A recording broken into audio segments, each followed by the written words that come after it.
за некои работи компјутерите подобро не разбираат од нас. Што значи дека они го разбираат нашето несвесно подобро отколку ние што имаме допир со нашето несвесно.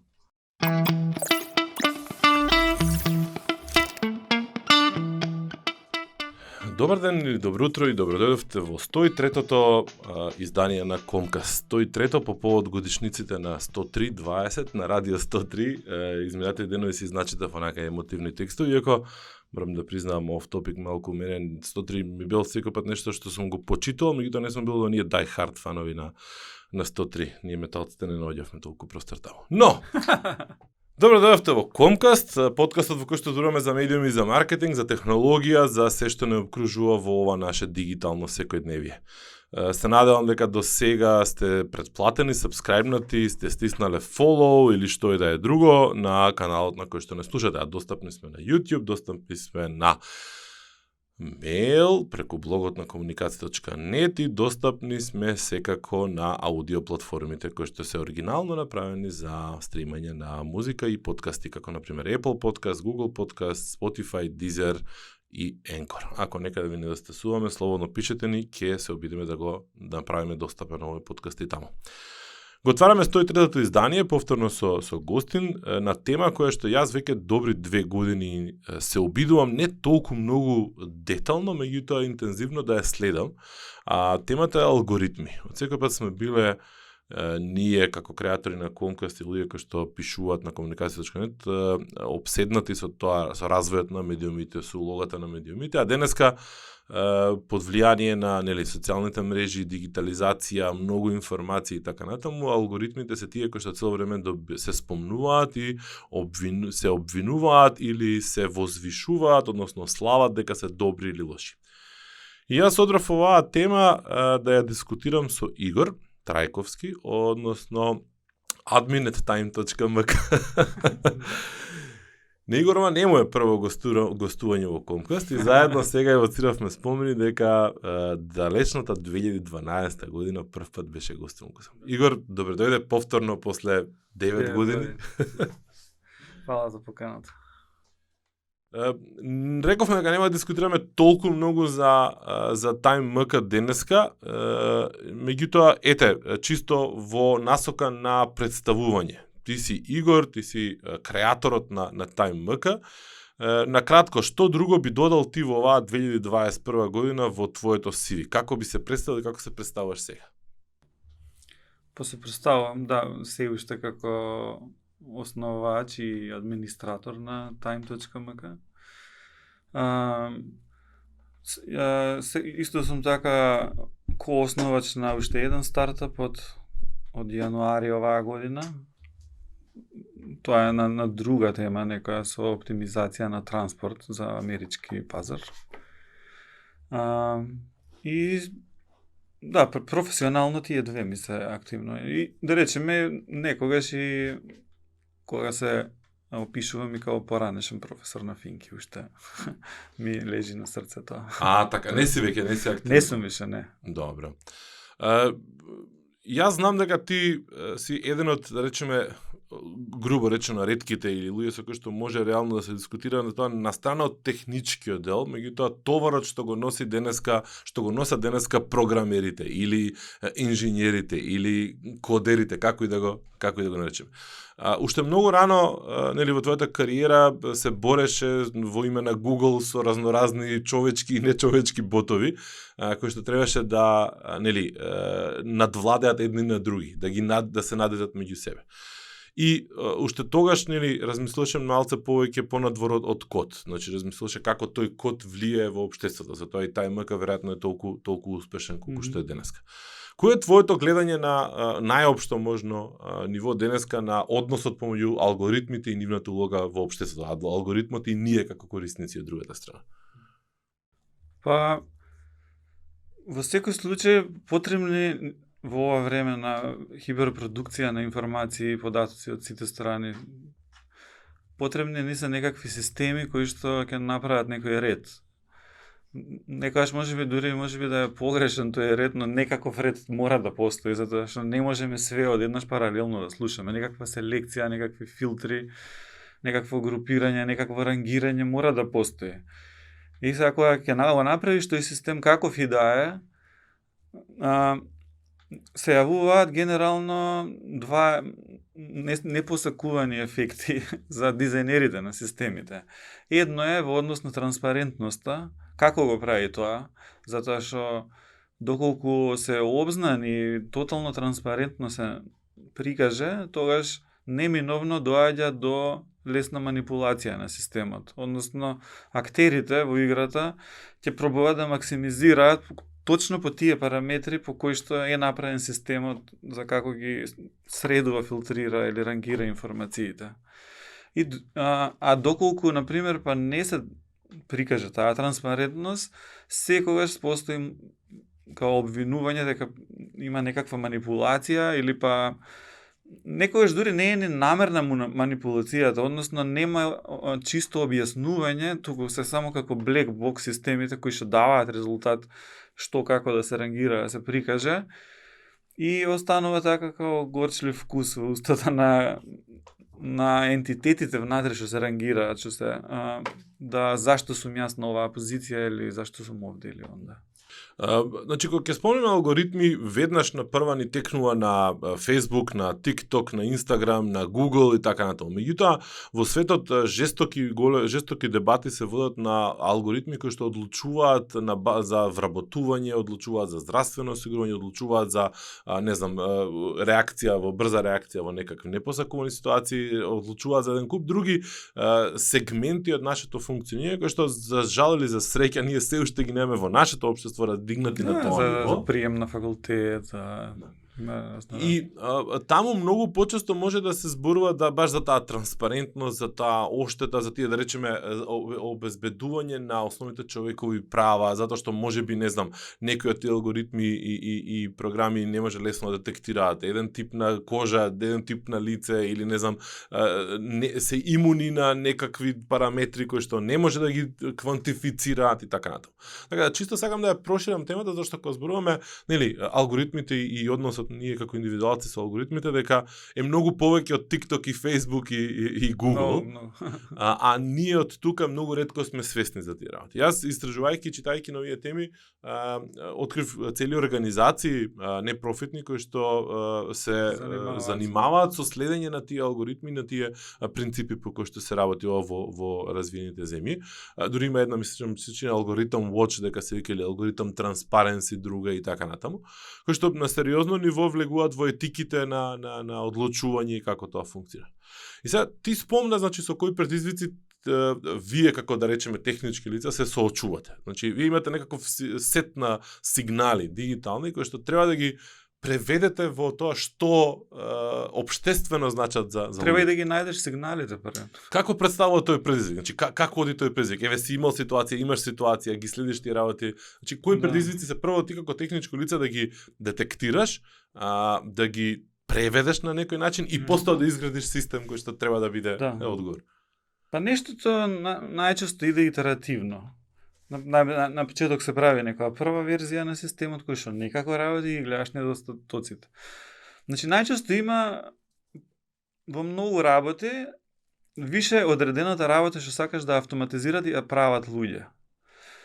И првата верзија што ќе би ја направил на системот е да некако ги симулира резултатите од тоа што го прават луѓето. Например, еве ќе ти зададам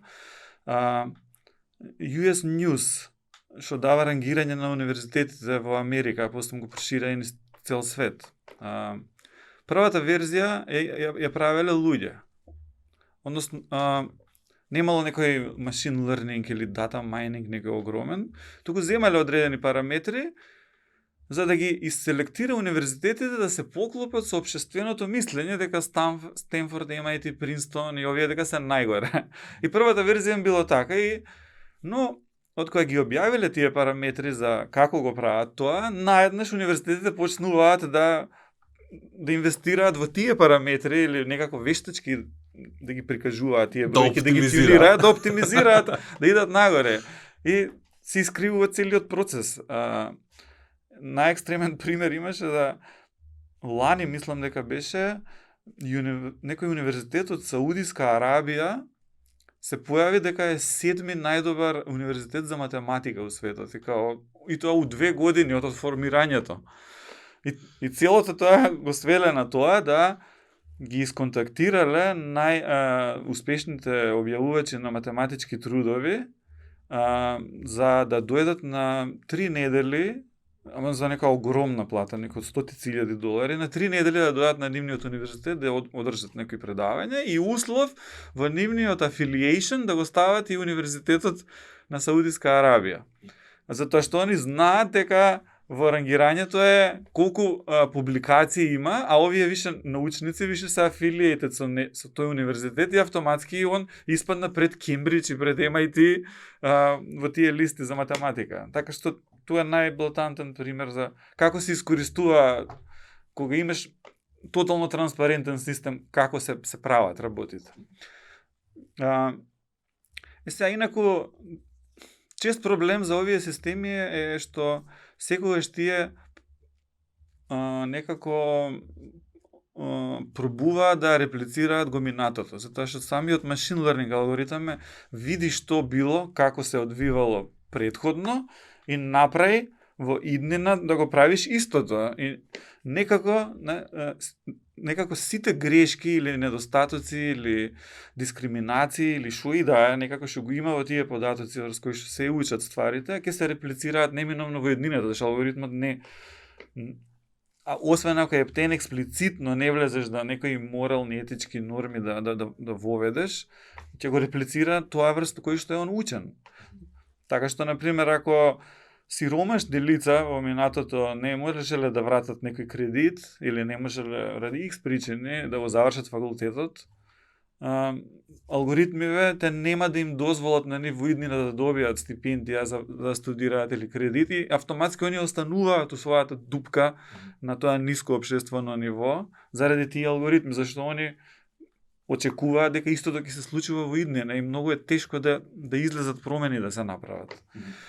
Така што има многу дискусии на оваа тема што да се прави, затоа што степ повеќе и повеќе овие алгоритми влегуваат во сите одлуки што се носат во општеството. И едно, да речеме, некое хибридно решение на нешто, тоа е да се воведе регулација на нештото, на овие системи, кај што они, да речеме, не би го кажале точното начин на работа, до последено на рул, како пресметуваат одредени работи, но барем да даде некаков explanation. Објаснување, некое зашто е ова вака. Имаше таков еден пример, кај што баш го почна цела ова, може тоа е интересен да го кажам, кај некоја професорка, која што општо во школото основно била многу прифатена дека е птен добра професорка со години. И сега кој им ги вовеле тие некои алгоритми што ги имаат за оценка на професориве, според тоа алгоритам она отишла во последните 2% и отказ добила. Отказ и дадоа отказ. Дека нема, као мора повие. Алгоритмот така вика и сега се настана као што се случило, дека зашто, знаеш, влегоа ептен детално да видат што се случило. Како можеше такво нешто да се случи, толку ли да се узаблуда сите луѓе дека она добра, уствари не е добра според алгоритмов и се дозна нешто вакво. Студентите на кои што она им предавала во тековната година, предходната година им биле рангирани во своите соученици или 100 студенти, не знам што беа, многу повисоко процентално, како перцентил, каде се со перформансите, наместо во оваа година тековна која ги евалуирале. И сега тука се постава прашање, како може 1, 2, 3 ради некакви X причини да паднале со перформанс, не може цела генерација, знаеш, да падне. И испадна онака дека предходната година некој друг им предавале математика на нив и тоа го забележале дека во тестовите на кои што ги тестирале имало голем процент на correction, на поправки. И после со подетална искрена нашле дека професорите кои што ги оценувале тие студенти намерно им ги поправале тестовите за да имаат повисоки оценки зашто добивале они бонуси. И они у суштина биле лоши студенти од претходно, ама тоа не се видело во тестовите и сега доаѓаат кај оваа професорка која што честно им предава има нака, добиваат пониски резултати, ти си лоша, отказ. Тоа се случува со такво овакво слепа примена на алгоритми. Добро, ова значи дека пак алгоритмите ни дозволуваат да омасовиме некој процес, да го убрзаме и да ставиме многу повеќе, да речеме, елементи променливи во равенката и да испливаат на површина некои вакви аномалии кои што претходно не може да ги види. Тоа ќе биде итеративно, они ќе се подобруваат со тек на време. Ова е сепак први декада. Да, со таа разлика што овој пат детектира човечка манипулација, меѓутоа никој сега во овој момент не е детектирал дека алгоритмот некаде сгрешил. А понатаму можеби следната година ќе открие дека некаде алгоритмот не е предвидел некој елемент. Алгоритмот не може да сгреши, може програмерот што го направил. Тоа. Значи, и сега прашањето е, не сакам да го водиме муабетов пак на Facebook и Google и нели тие приказки, меѓутоа неминовно на луѓе им е тоа најпредставително. Значи, ги држиме така наречено accountable, одговорни ние технолошките компании. Колку во оваа ситуација е според тебе легитимно да се држат одговорни Google и Facebook и TikTok и Twitter и било кој, или на пример овие што го направиле овој алгоритм. Значи сепак луѓе стојат позади. Да е било која друга работна позиција, да луѓе сме грешиме, ама овој алгоритмот не смее да сгреши. Без разлика што луѓе се позади него. Треба да се помириме со нештото, тоа дека компаниите максимизираат за профит. Значи, во сите овие на пример, што беше со алгоритмов за рангирање на универзитетите, никаде во равенката не ја пишува цената на универзитетот или affordable studying, некаков параметар. И затоа и дојде, затоа што имаш ти од 82-а почнало рангирањето, од 88-9 е автоматизирано со некакви алгоритми. Првото било нешто посубјективно, со некакви експерти што пишуваат ревјуа, а од 89-та е со на хардкор бројки на мерење на стварите. И од тогаш цената на образованието во Америка расте со 5 пати поголема инфлација отколку нормалната инфлација што е. Се е за 500% од 82-та, мислам дека е покачено, затоа што сите бараат да идат на топ универзитети и тие имаат може да дадат колку сакаат пари и овие имаат платформа кај што причина зашто да ги качат цените. Така што и со овие технолошки компании, они максимизираат за профит. Нормално се за да бидат што покористени, ќе треба да задоволуваат такви некои општествени норми, грижа за корисници. И мислам, решавајќи го тој проблем, например, да нема nudity, да нема hate of speech се користат не дури некој дали беше на Netflix, мислам, последниот документарец, не знам што го гледав, за луѓе што се вработени за контент модератори. И за колку е таа професија, мислам, треба да има бенефициран стаж. На што не се све изложени овие луѓе? Малезија или Индонезија, кај бе, некоја земја беше мека за тоа. Имаше и во Франција, имаше секаде, да. Мислам, Facebook и Apple, дури таму се објавија некои работи за разговори што луѓе очигледно одговора, слушаш дека не знаат дека се снима, дека Apple најверојатно има некоја дупка таму, дека нон-стоп мислам ги снима сите разговори, нели со објаснување дека он чека да го упалиш Siri. И затоа он мора да снима нон-стоп све. Што си сигурно. Да. И некои такви работи. Така што сега на пример, јас мислам има некоја одговорност, ама точно каде ќе се стави границата, до каде е фирмата како технолошка е одговорна или не, тоа debatable ќе остане да се додефинирува. Добро, сведоци сме и дека изминативе неколку години и како се стеснува кругот околу овие големи компании во смисол на регулација, одговорност и така натаму. Јас не сум согласен комплетно на фактот дека тие се 100% одговорни, во смисол на тоа дека има ѓубре содржини дека они нели ја оставаат таму, затоа што сепак викаш ти они се дизајнирани да се фокусираат на профити, тоа е нивната задача. Нормално има последица сето тоа, меѓутоа нешто е изводливо, нешто не е изводливо. Ако имаш ти проблем во општеството, јајцето, имаш дискусија со јајцето и кокошката. Дали YouTube со својот Rabbit Hole или YouTube Hole нели зголемуваат за конспираси теории да се развиваат повеќе или не развиваат.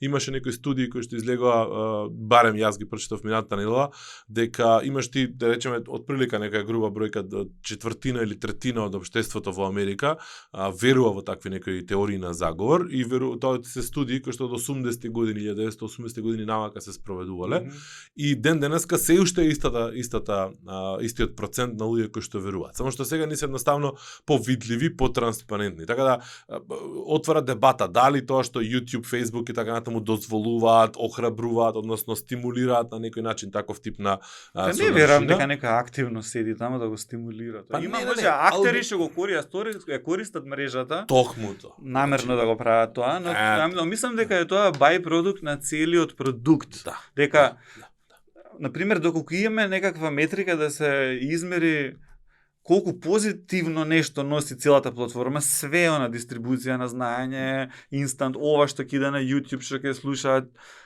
наспроти оние елементи каде што се прави мисјуз на платформата, и сега шо е, мислам, тоа ќе остане борба. Секад ќе има некакви негативни делчиња. Како со вакцини, бе?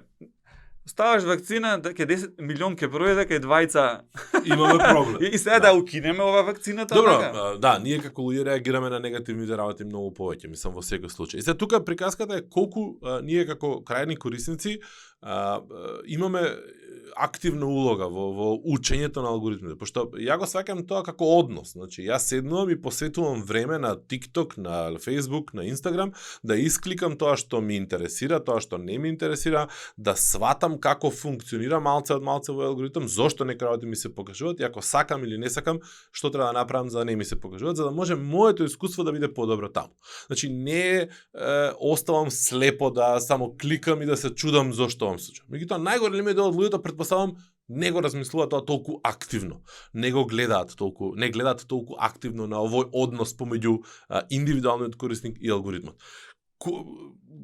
Кои се твоите искуства од другата страна? Значи, лично или можеби нешто што нели го среќаваш наоколу? Па, јас мислам дека комплексноста на денешните софтвери што се прават за да го прават тоа што го прават е преголема за не само обичен корисник да го разбере тоа, него и самите програмери на крај го оставаат тоа како црна магија. На крај се сведува на некоја огромна невронска мрежа која што учи корелации, наоѓа патерни, кои што во често случаи не ни може артикулирано во вид на јазик и на едноставен начин преку 2-3 ентитета да ја опише, да се опише зашто ова го направи. Дури треба и ние да се запрашаме самите дали кога направиме некоја акција точно ли знаеме зашто ја правиме. Значи тоа е тотална амалгам, собирање на милиони, илјадници, ако не милиони искуства што си ги имал во животот, да на крај твојот decision making, некоја невронска мрежа, испособува све ова подбутно и на крај некоја сума од одредени ситни параметри е над некој трешолд и ти правиш одлука. И не можеш тука да кажеш точно кое е едното нешто што донесе ова да се случи. Звучиш како Марк Закерберг на одбраната пред Сенатот. Значи, не можеш да најдеш точно, например, зашто кога нешто ти е препорачано, дека е точно ради ова едно нешто. А можеш да кажеш ради сплет на некоја од овие работи, барем, на десетина поименам, затоа што не знам. Да, во некоја абстрактна форма, по некој генерален опис, онака веројатно би можело и некако и јас би гласал за натаму да оди регулацијата, некакво општо да има објаснување, онака зашто е ова вака.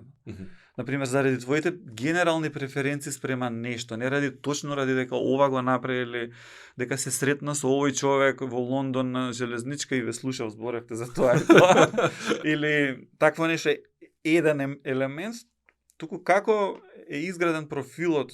Затоа што знам дека ти имаш преференции од прилика за тоа и тоа. Добро, ако го отвориш ти на твоите преференции на Google и на Facebook да видиш он по што те идентификува, тие таму описи се прилично генерални, се прилично Генерални и општи. грешни често пати. И грешни, се согласувам. Да, јас дури сум кликал на Facebook као неќам ова да ме следиш, тргни ми го ова од приказката и така натаму. Меѓутоа, тоа е од еден аспект што можеби е окей, меѓутоа друг аспект многу конкретно, многу практично ги гледаме работиве. Например, поимарам, јас сум сега периодов опстанат со мотори и сум зачленет во неколку нови групи со мотори, цело време гледам содржина само со тоа, што има или нема врска со тоа. Например, на Instagram кога ќе отворам Explore tab, ми се појавуваат ствари што никад во живот не сум ги гледал. Али што, он објавил слика со мотор и да видам ја што е топ у мотори сега и сега жени со мотор имаш. И ми дава онакви некои у кожа стегнати жени, значи никад не сум го гледал тоа. Не ми интересира. И сега јас, ради таа некоја моја пасија, сум жртва на масата. Да го наречеме тоа, така. А можеби не знаеш дека би ти се свиѓало тоа. Знаеш. Ја мислам, знаеш дека луѓето моментално се на средина и се онака удирани од двете страни од два несвесни процеси што се случуваат. Еден несвесен процес е твојот несвесен процес што е во главата, што ни ти не го разбираш точно што бара он и кај сака да тера. Туку само добиваш нека фактура одоздола, изврши ова, стакај го ова. Кликни ова. Знаеш, онака, ова нека треба да ти се свиѓа, ти не знаеш зашто нешто ти се свиѓа, то добиваш една пресметка холистичка од внатре, да нешто ти се свиѓа. Од другата страна имаш па друг процес што ги наблюдува твоите акции и пробува да го разбере, значи ти си као интерфейс на твојата подсвест, која што прави акции, клика, гледа, збори, се движи некаде, остава траги. И од другата страна имаш друг процес кој што ги собира сите тие информации и сака да го разбере ова, ама он сака да го разбере тоа примарното, длабокото од внатре што ги дава фактурите за акции, за извршување. И може сега тебе да ти дојде некаква реклама или некакво нешто, некаков recommendation за контент, што и да е, и да ти онака свесно од прво не ни знаеш дека, а тоа уствари го сака тоа позадинскиот процес што ти е несвесен. Така што не толку треба да се замараме. Значи работите некад што ги гледаме вака што се чудиме онака дека може да се стварно производ онака од нашата подсвест на крај крајава. Зашто е тоа? Затоа што овие две работи што комуницираат преку нашите акции може да дадат нешто за нас што ќе ни изненади онака. Мислам, некако така размислувам ја од првика. Начинот на кој што го објаснуваш ова, нели, еднава мрежа, нашава другава, ми делува дека се многу блиску да тие се исти, да бидат на исто рамниште, да оваа невронскава вештачка мрежа веќе можеме слободно да ја израмниме со нашата во нашата. Па натаму иде, мислам, еден ден баш е точно тоа што го викаа дека за некои работи компјутери подобро не разбираат од нас. Што значи дека они го разбираат нашето несвесно подобро отколку ние што имаме допир со нашето несвесно. Во тој смисол не знаат подобро од нас. Е реченицата. Се е тоа под влијание на тоа дека ние сме ден и ноќ во константна интеракција и пуштаме сигнали. Дека не сме off the grid, што би се рекло. Дека цело време ги учиме. И тука имаме неколку големи играчи кои што еден многу преќутно цело време се протнува, тоа ми е Амазон, затоа што знаем исто така многу за нас, особено нели за земјите каде што оперира многу подетално, масовно. Ама знае не само тоа што сакаме и што кликаме, туку знае и каде ги трошиме парите. Тоа е да речеме јасниот индикатор на тоа што сакаме и правиш, да. Кажи? За профит ако правиш, да. Па не само тоа, него и како одлука, значи ја може да лајкам не знам, кучиња, ама никој пат во живот да не купам храна за кучиња, значи дека немам. Значи сакам, имам желба, ама не сум потрошувач ако немам де факто кучи и така натаму. Така да, нели, тој момент на тоа што сакаме, со кого сакаме да ги правиме работите, тука ни се Facebook, Instagram, Twitter и нормално каде реално ги трошиме нашите пари ние Амазон. Но ајде тогаш, не знам сега колку ќе те погодам со прашањето, едно време TikTok стана нели као спектакуларно популарен благодарение на неговиот алгоритам, кој што без разлика што ти немаш профил, не си најавен, отвараш на телефон апликација и тој нивни стрим почетен, толку многу е добро направен да стварно ти си викаш ја ќе утепам тука време. Го отварам ова прашање затоа што тука немаме сигнали. Условно речено немаме сигнали, иако самиот телефон носи сигнали еден куп со себе. Но тука во ситуација е да ти направиш алгоритам кој што ќе го задржи твоето внимание, кој што основната цел, како што кажам, ти е профит или ти е борба за внимание. Ако го преведеме дека им треба на овие сервиси внимание човечко, корисничко, за да може да ги пласираат рекламите, тогаш нели TikTok успеа маестрално да го направи тоа.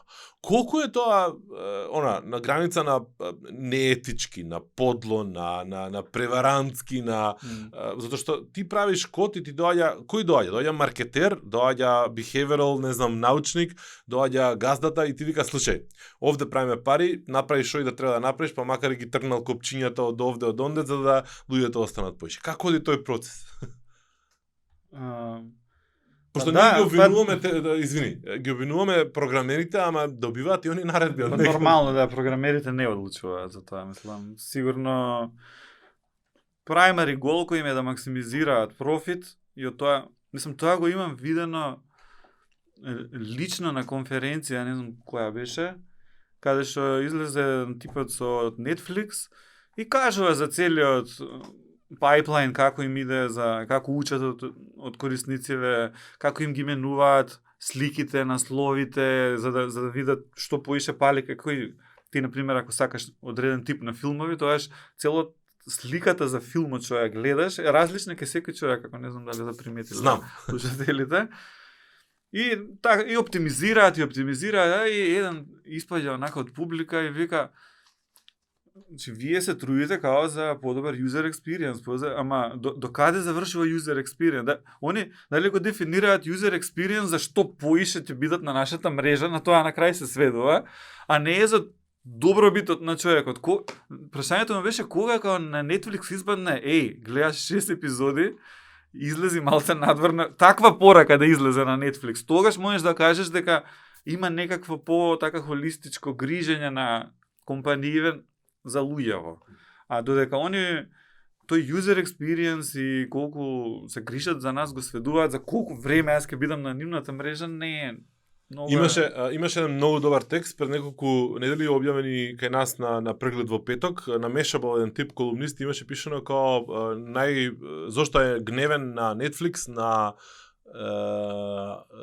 Spotify и на YouTube алгоритмите. Имаше на објаснување како всушност Netflix конкретно го има сменето комплетно интерфејсот и има трнато еден куп параметри по кои што ти можеш да процениш дали филмот е добар или не. Значи оценки, пријатели твои, има добар рейтинг, Rotten Tomato, не, само имаш некој процент кој што е една безврска бројка. Ние пресметавме дека ќе ти се свиѓа. Да, и ти едноставно треба да кажеш верувај ми на Netflix. И во разговор со луѓе, прво ја го мрзам, интерфејсот и алгоритмот на Netflix ми е онака тежок фейл, од аспект на тоа дека јасно Apple се гледа дека е направен само за, нели, те вовлече во приказката и ништо повеќе. Второ, таа приказката со препораките бла бла бла што ги донело на тоа ниво на кое што се сега, мислам дека сега врска нема, пошто намерно во еден период споредував неколку различни акаунти и гледавме дека има да 70% преклопување. Значи на тие работите што нив им од интерес да ги фаворизираат.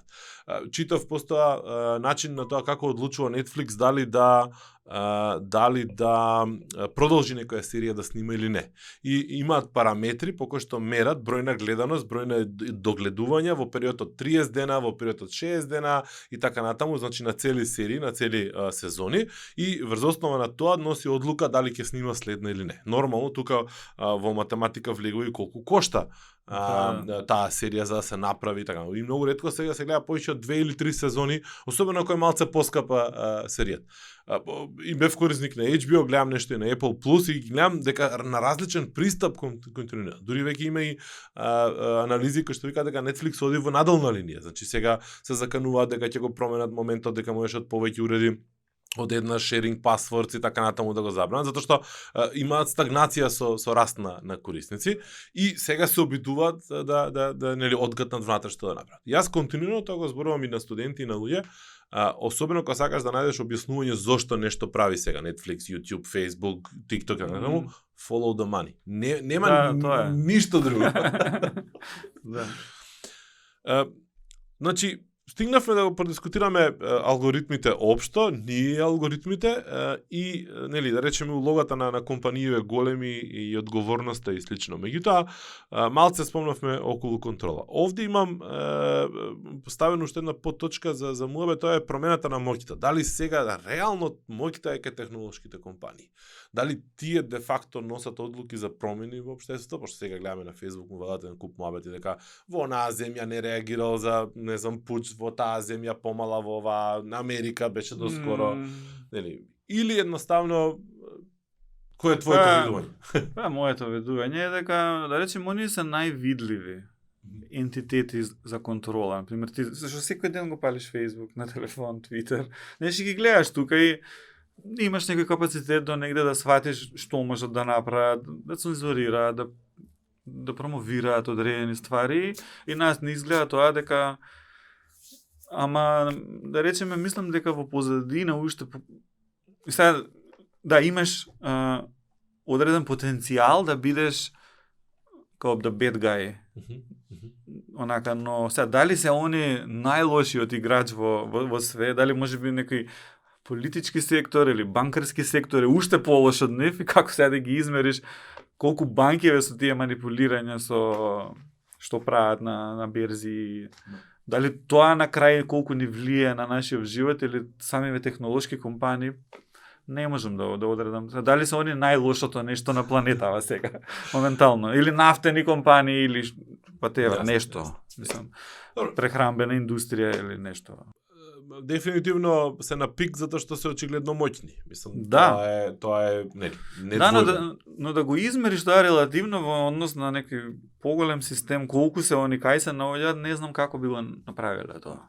Имам уште две прашања. Едно е да ја продискутираме идејата која што мене ми се причини доста интересна, иако не е баш многу елаборирана, а тоа е некој предлог во твитови на Джек Дорси, еден од основачите на Твитер, дека може да имаш на исти сервис различни алгоритми.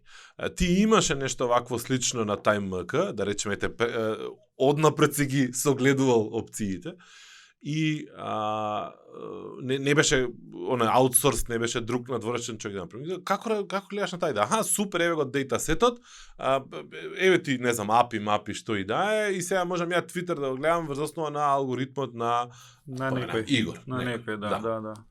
И он ти вика, за да го следиш мојот алгоритам, и мојот е за ова направен, за тоа направен, за она направен. Па, например, кога имавме персонализација на Time, каде што можеше секој да си ги мести тежините на изворите и темите. Сакавме следен чекор, после тоа да направиме да според тоа неговото куки, некакво ID, да можеш TimeMK кроз некакво username ID и јас според да го читам Time според ти како си ги наместил нештата. Мислам многу лесно се имплементира тоа. Но се решивме на оваа по ригидна верзија, значи ние го скративме тоа персонализирање и го сведовме само сега на 3-4 верзии на Time, не секој да може да се дефинира како што сака. Затоа што и тоа е одлука, онака, значи можеш ти вака, можеш ти онака, но јас лично онака сметам дека мора да има некоја унификација на world view-то на голем број на луѓе за да се направи нешто.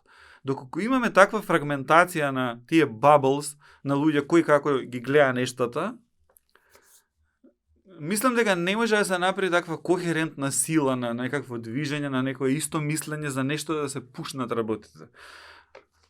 Мислам, таа идеја онака некако ми дое во мала верзија е ова нормално, као религијата што му овозможила на човештвото да направи тоа што го има направено во последниве 1000 години, во тоа групирање, сите заедно веруваме во една приказна, во едно нешто и можеме нашата животна енергија и идеи да во една насока да буткаме и да направиме нешто, што и да биде тоа, знаеш, доколку секој си во свој микросвет со своите верувања, знаеш, секој си има право да си верува што си сака. Не може, има некои работи што се знае како се. Така некако одлучивме дека да има, да речеме малце конзервативна некоја националистичка верзија, можеби, или како да кажеме, или по-демократска и тие си се потребни едни на други. Не? Се покажало тоа, бар во историјата политичка, некаде дека мораш да ги имаш тие две сили. Едната да прави прогрес, да речеме да либерали, демократи, сакаат да го менуваат системот некако за подобро живење, но тоа екстремот на тоа е нацисти, комунисти, некои екстремни онака. А имаш конзервативци кои што некако ги држат работите, ги стабилизираат. Знаеш, да не се менува, да се држат некои вредности, традиции. И ако го имаш по ова, само ќе немаш никад прогрес, онака, ќе застане општеството, ти нема да пробува ништо да направи. Значи, потребно е да ги имаме тие две сили и сега ние размислувавме онака да ги представиме некако тие две страни и да имаме онаква една верзија, онака каде што е некоја средина меѓу двете. Затоа не решивме да секој човек да може да се направи своја верзија на тај. Мислам дека тоа тотално ќе... Знаеш, сакам тој што сака да чита вести, кој ќе го отвори да види нешто, барем оние топ 3 пред да кликне на спорт. Знаеш, наместо да го отвори и само да има фудбал да гледа. И да не е ништо свесен онака за што се случува во држава. Вака барем одејте на кај спортската оваква, знаеш, ке дзирне, ке види нешто се случило. Ова е, да речеме, на линија на она, нели, општествена одговорност кон општеството, значи за напредок, за едно друго. Меѓутоа, во исто време е зголемување на тој јас. Значи, го храни моментот на поларизација, го храни моментот на биполарност, значи во која што се чини дека се подлабоко запаѓаме благодарение на тие баблс што си ги креираме. Затоа се викам ова е некој хибрид. Да имаш барем 2-3 верзии на она, ама знаеш, ако ставиш па ти тотална контрола, они да прават што сакаат, секој ќе си влезе у свој, ќе се дефрагментира све. Знаеш, ќе нема така некоја сила што ќе ги спои работите за они кохерентно да веруваат у нешто, кој е добар, кој е лош, на кај да одиме. Туку секој ако ја знаеш во својот свет, таа претерана персонализација мислам дека не води толку многу кон добро. И сега стигаме на приказката, значи дека ако добро го успеам да го пофатам ова, значи дека онаа идеја да луѓе си прават алгоритми и други луѓе ги користат, можеби не е толку спектакуларна или вау, или можеби ќе се издвојат неколку кои што пак ќе ни помогнат да го правиме подобрението. Тоа сваќаме од главата. Мислам е идеја некоја да се... Мислам, на нас многу лесно ни беше тоа во однос некој ќе ни каже тајм вака правили онака лев десница од сите страни не налупаат. И имаш онака одма па добро можеш да си го персонализираш, што сакаш прави. Мислам дека е нешто такво и Твитер онака зашто ќе го направи ова како опција за да ја тргне таа одговорност. Онака знаеш, ќе може он да ти каже имаш 70.000 различни алгоритми за како ти да го гледаш, зашто си се фатил за мене, онака, као. Така да тоа ќе им биде супер джокер, онака да офлоуд да направат. Тоа во основа значи као ја ги собирам потоците, јас ги обработувам потоците, од тука натака ти правиш што сакаш со нив. Мислам, сега неам ја никаква одговорност, неам нити општествена, нити етичка, ја ти нудам дата сервис. Но тоа е, например, сервис за луѓе што знаат како да бараат, а некој кој ја гледам, знаеш, по посетеноста на тај луѓето онака доаѓаат на насловна, ништо не кликаат. Знаеш колку Значи има луѓе со огромен број на кликови кои што се гледа дека бараат, знаат што, и имаш луѓе кои што само насловна. Немаат време, они сакаат дај ми ти кажи ми entertain me. Знаеш, не внесуваат многу, не ни знаат што бараат, не знаат како да бараат.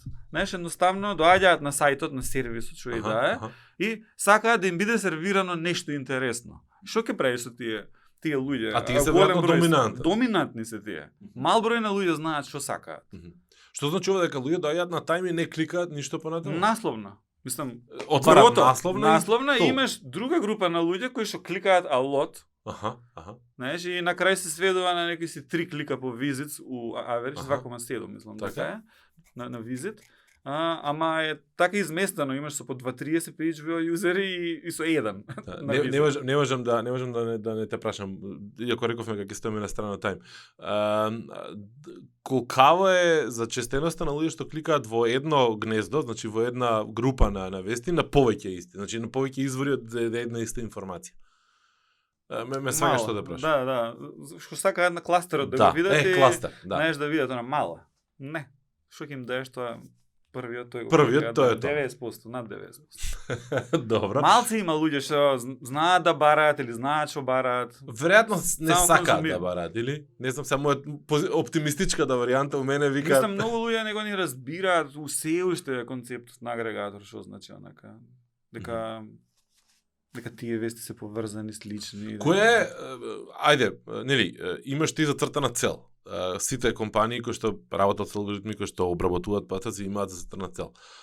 Која е вака да речеме блатантно кажано на TimeMK поставената цел? Значи Ultimate е пари, Ultimate е, нели, како се трансферира нормално за тоа е бизнис за профит. И тука нема ништо нелегитимно и нелогично. Мене ми е Ultimate, да, затоа што знам дека луѓето не знаат што бараат. Сајтот да биде таков да е најинформативен за најголем број на луѓе. Знаеш, многу често, добиваме нека критики као и сама сега што е најинформативно, тука ќе се појави прашањето. Ама на крај мора да застанеш некаде, не може кој човек да го ставиш, ќе има некакво мислење. Не, нормално дека не можеш да задоволиш ти за сите. Да, нема. Што значи најинформиран? Што значи информиран? За мене информираниот повеќе извори кои ќе видам информацијата, кои ќе имам поквалитетен извор. За жал на македонскиот пазар сме осакатени со квалитетни извори, односно добро сработени теми. Ние имаме, нели, статус. Како што го кажав тоа на почеток, ние пробавме, значи лидерите на кластерите да бидат порепрезентативни, авторитативни извори, да не биде било кој. И сега пробувавме уште од почетокот, тоа више 13 години го усовршуваме, како да пресметаме таа авторитетност или битност на даден сајт. Дали е тоа преку колку има дупликатион, дали копира од други сајтови, дали не го копираат, колку ентитети, имиња на луѓе, колку му се информативни текстовите во семантичка смисла. Дали се само придавки, именки и сврзници и честички, или има name entities на англиски, не знам на македонски како се вика тоа. Она се терм, зборовик, да именување на луѓе, на фирми, на улици, на држави, што и да.